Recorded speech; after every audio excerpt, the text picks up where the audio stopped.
Hi, this is Dennis with Second Chance Tackle. I apologize for my voice. It's been rather raspy lately. But here's one that a lot of folks wanted to see when we did the preview. This is a Saltist LW, and it's just completely frozen. It doesn't move at all.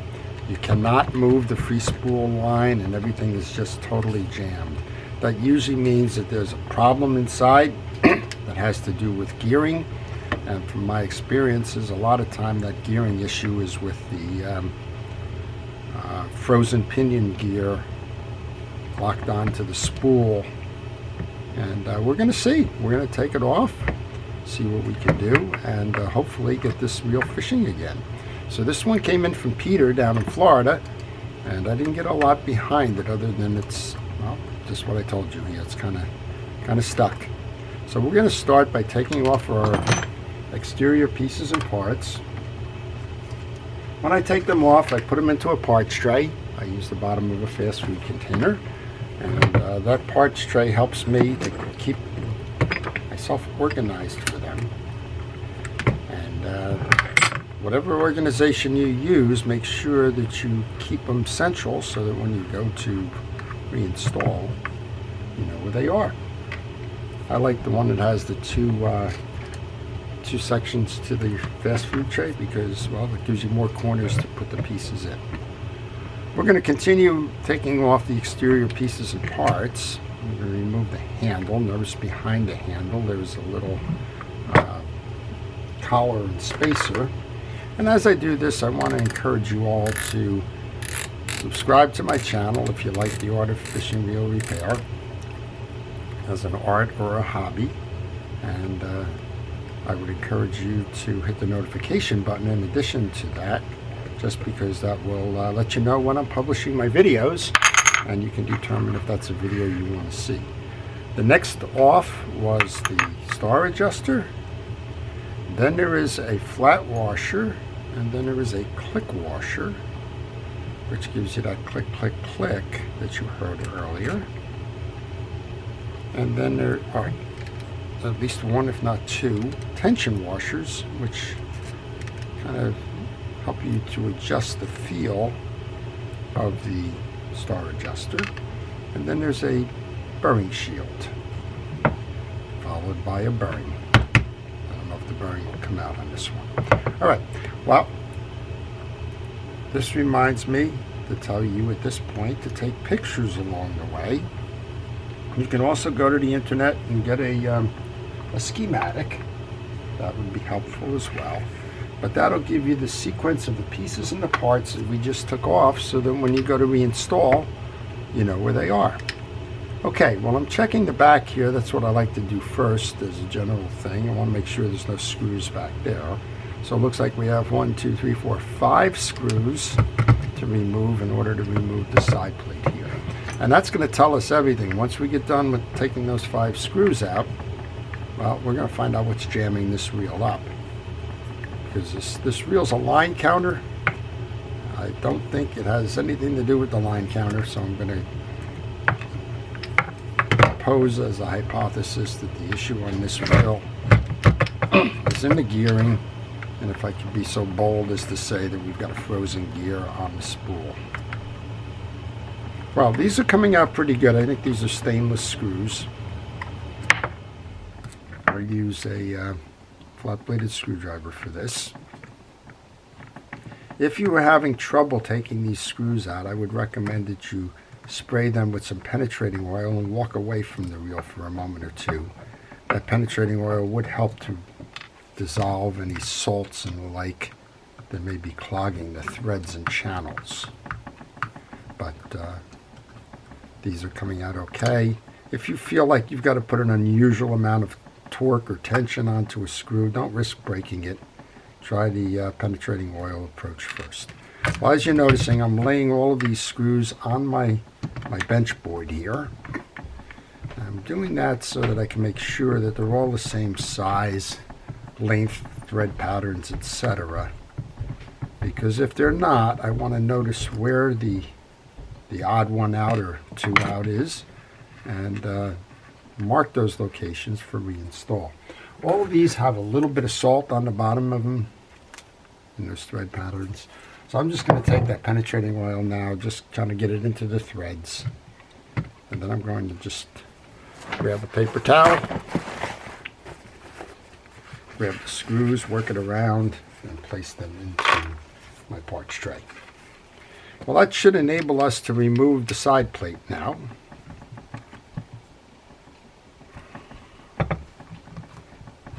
Sometimes easier said than done. And what are we seeing in here? Well, we're not seeing much there. But here's what's going on with this. We still can't turn it, right? That's very unusual.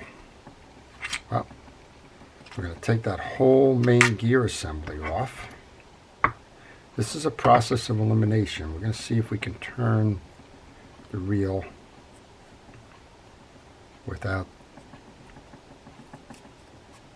So what I'm noticing now is I'm trying to turn the gear, and I'm noticing that the gear is stuck with the spool. It's on the spool. And so that won't turn by itself. All right, I'm going to remove the pieces and parts. This could be a good cleaning exercise, but we're going to skip the cleaning for a moment because we want to get the rest of the pieces and parts off that we can, if we can. And the biggest issue that we have in trying to solve for this pinion gear, which is going to require heat, is to get the pieces and parts out of the way. I'm kind of curious. This whole thing should turn even though the pinion gear is locked in there. So I'm going to remove the other side here just to see what's going on this side.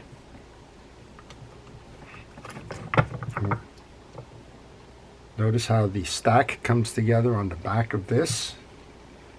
Put that whole piece into a parts tray. We know that's not the cause of the failure. And we'll just turn it over to this side here. This is also a good idea because when we go to apply the heat to free up that pinion gear, we want to make sure that we can get the spool available and a good grasp on it, and taking the side plate cover off often does that for us. I just went through one of these with a pen. It was the Pen Squall where we had a frozen one. Just done a Jigmaster recently too. It just seems like, well, for whatever reason, these things are getting awfully stuck. And I don't know if it's the materials or what it is. Those side plate screws go in here. And all right, well now we're probably over here now with the, this is very odd. I want to check the, I don't know why this is not releasing. This should spin.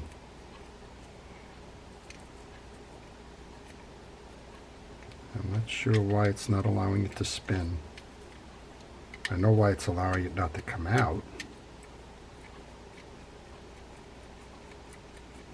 Well, we're probably locked on a bearing. That's all I can think. But let's go work on getting this pinion gear off. I mentioned before that you want to use heat. What happens here is that the pinion gear has frozen to the axle shaft. You gotta be careful with this because it's a graphite frame. So you want to take your time and you want to be very careful with the application of heat. We're going to let that soak for just a moment. So let's go over what the process is going to be. You're going to use direct heat. I like to use a plumber's torch. If you have a another variety of these, those are fine. The ones that you can make creme brulee with or what have you, that's it's okay. You can use those. But what we're trying to get done here is applying heat to the pinion gear because the metal is different from the spool shaft metal. It will expand differently, and if there is rust that's holding this free, we should be able to get it out. Once the heat is applied, you have to mat this main gear. You have to use something like steel wool or something, because if you use a pliers directly onto the gear like this, you're going to rip up the gear teeth. If there's any hope of saving that gear, it'll be by matting it. And you need to remember that it's going to be hot. So let's give it a try here. We're going to start by lighting the torch. I have to keep the heat away from the faceplate. We do not want to damage the faceplate. So I'll aim high. And then I like to watch for the bubbling of the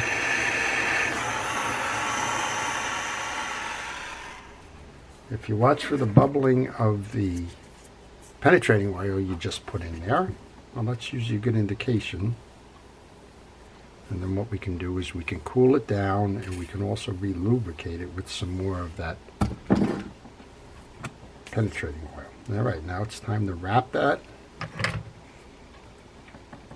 Remember, this is hot. At the risk of burning yourself, remember. And let's see if we can grab that enough. Now you want to hold it. Remember what I said. I wanted to try and see if I couldn't work it out from the back end of this one. And there we go. So that's what the issue was here. You can see it's coming off now. And I was fortunate enough not to damage the teeth. We're going to take the yolk out. That's still hot. And we're going to grab the... See if we can't get that. Wow, it's still tight. Now we should be able to back the spool out on this side. Well, we have a frozen bearing in there too. That's another issue. Right, at least we're starting to turn again. We have a spool that will turn. But that bearing, there's a bearing on here that is frozen onto the spool. So my guess is the inner race of that bearing froze as well. Now, there we go. You can hear it, how noisy it is. But at least we're turning. I'm going to remove the jack assembly. This is where a picture helps, because when I just pulled that out, there is a little spring over here that you want to pay attention to. I'm just going to get that out of the way for a moment.